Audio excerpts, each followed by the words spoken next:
Siapakah kita jika sejarah hanya jadi bayang-bayang?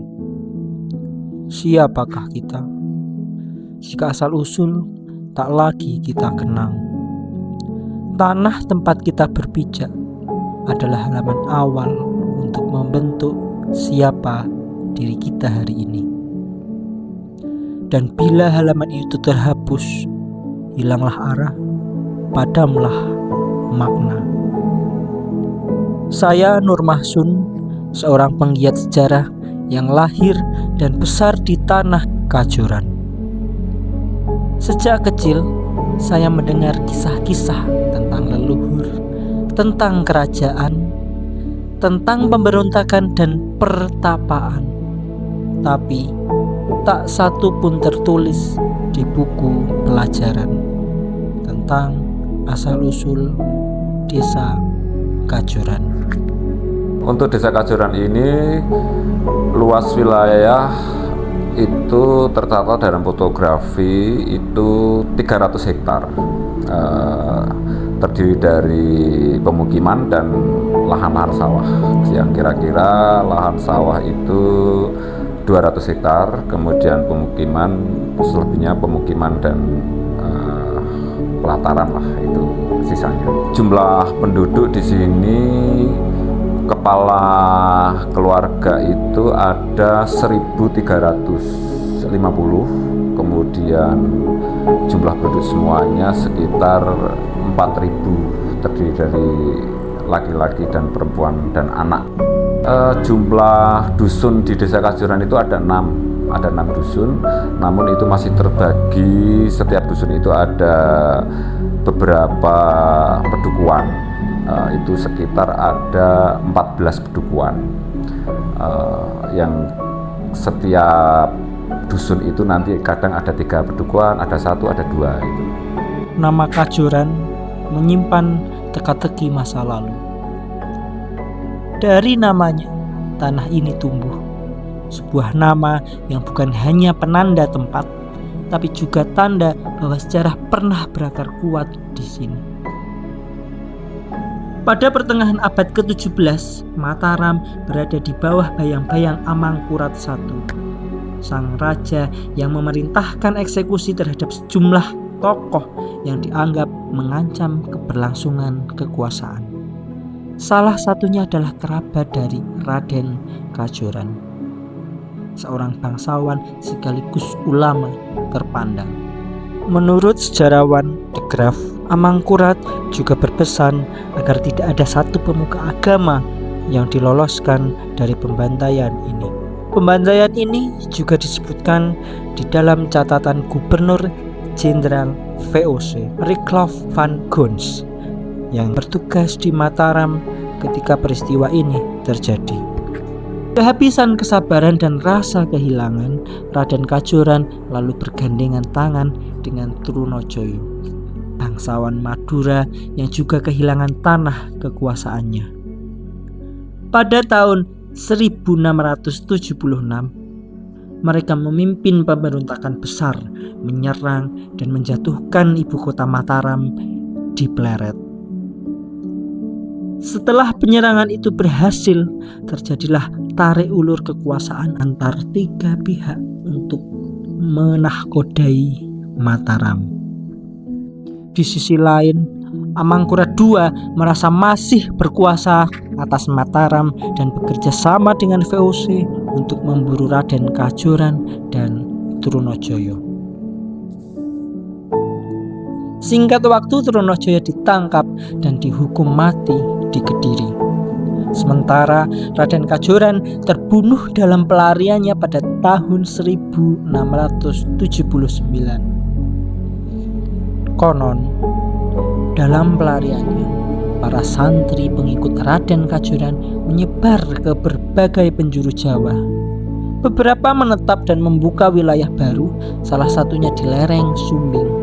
Tempat itu lalu dinamai sesuai nama gurunya, Kajoran. Namun, kebenaran masihlah menjadi misteri. Katanya para asal-usul dari Ngayogyakarta. Waktu dulu, waktu Belanda itu diserang oleh Belanda, lalu melarikan diri dari sana, kok sampai di makam di desa Dusun Meranggen, Desa Kajuran, yaitu namanya Kiai Haji Abdullah Pangeran Kajuran. Itu beserta istri, yaitu Raden Ayu Suwarni.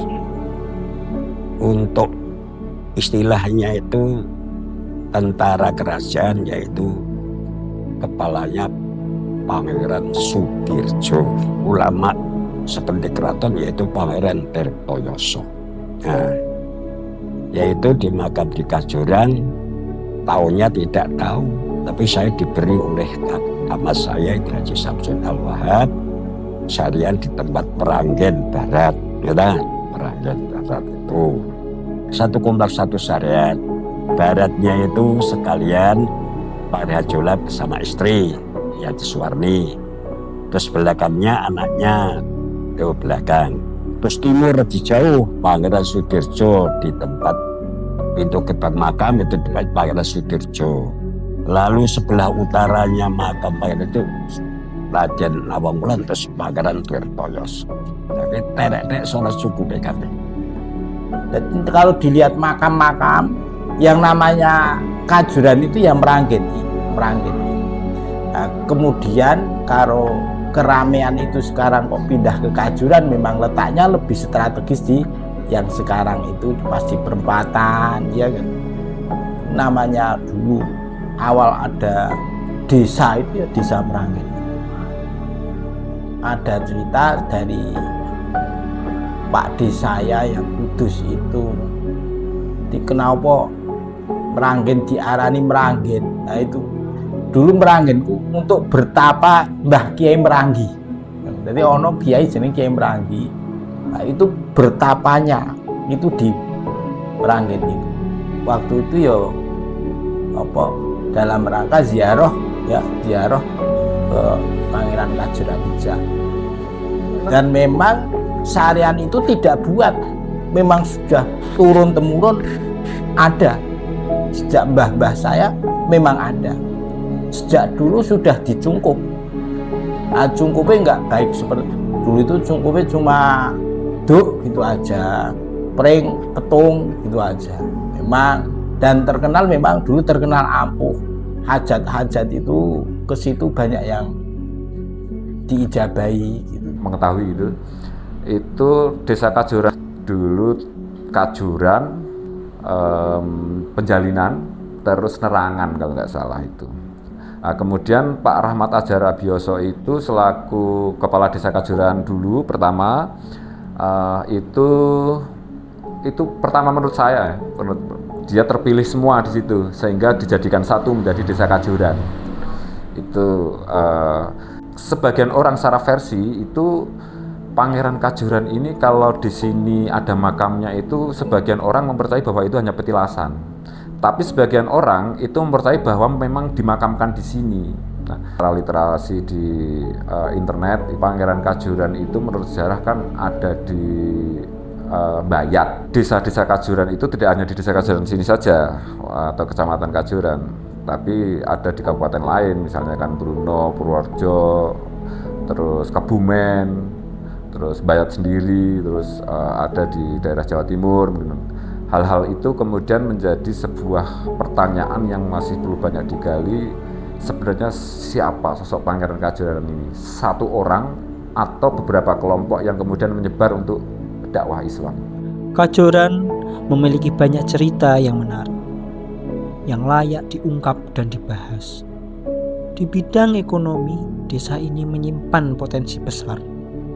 Kesenian pun hidup mengakar kuat, mewarnai kehidupan masyarakat lewat tradisi-tradisi yang masih lestari. Bahkan di bidang pendidikan, Kajuran memiliki kisah tersendiri tentang semangat belajar, sejarah perjuangan guru, hingga lahirnya generasi muda yang terus mengukir prestasi. Untuk fasilitas pendidikan, PAUD TK itu sekitar 7 TK, terus setingkat SD itu 3 sekolahan SD, untuk MTS SMP itu 3, MTS 2 dan SMP Insan Kamil itu 3. Untuk SMA-nya MA itu ada 1. SD Negeri Kajuran 1 itu menurut catatan itu berdiri tahun 1953, itu negerinya. Tetapi untuk SR ini dulu katanya sekolah zaman Belanda, itu berdiri tahun 1926. Jadi sudah sangat lama sekali, sudah menghasilkan murid, ribuan murid dari SD Negeri Kajuran 1. Jadi SD yang luar biasa. SR dulu, keadaan sekolah itu dulu belum ada seragam. Seadanya, bangunannya sekolah itu SR itu 2 ruang. Ya, 2 ruang itu gedungan kayu jati. Nah, sejarahnya. Terus gedungnya sekolahan ada WC dan gedungan udah. Jadi udah nopet nanti jaran. Nah, sekarang masih SD 1 Negeri Kajuran. Al-Iman itu dulunya sekolah madrasah perguruan Al-Iman. Masuk itu saya mulai sama SR itu. Jadi sana SR pagi, sana sore. Nah, sudah akhir perguruan itu menjadi MWD. Madrasah Wajib Belajar. Sudah ini menjadi MI, Madrasah Ibtidaiyah Al-Iman. Desa Kajuran ini mempunyai 2 pasar.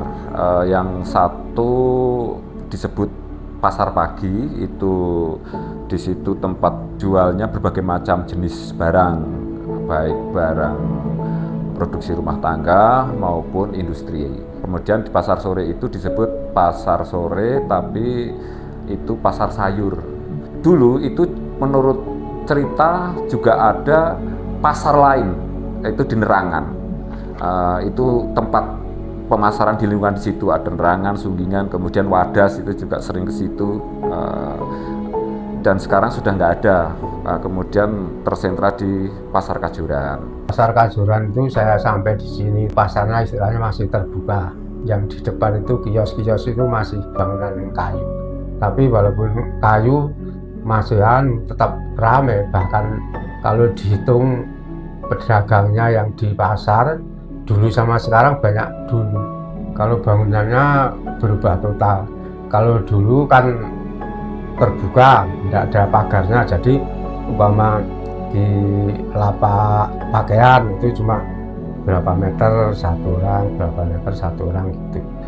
Di rehab itu setelah saya purna itu sekitar tahun 90. Musim boleh berganti, tapi tanah ini tetap menyimpan jejak langkah para pemberani.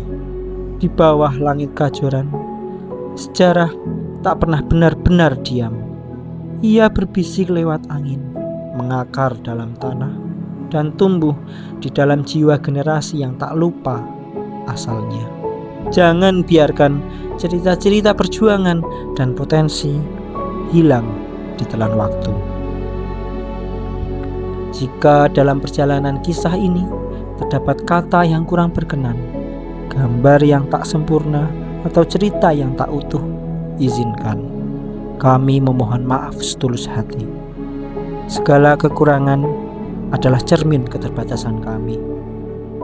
Namun niat kami hanyalah menyulam kisah ini dengan cinta dan penghormatan kepada leluhur. Semoga yang tersisa di hati terukir makna, bukan celah.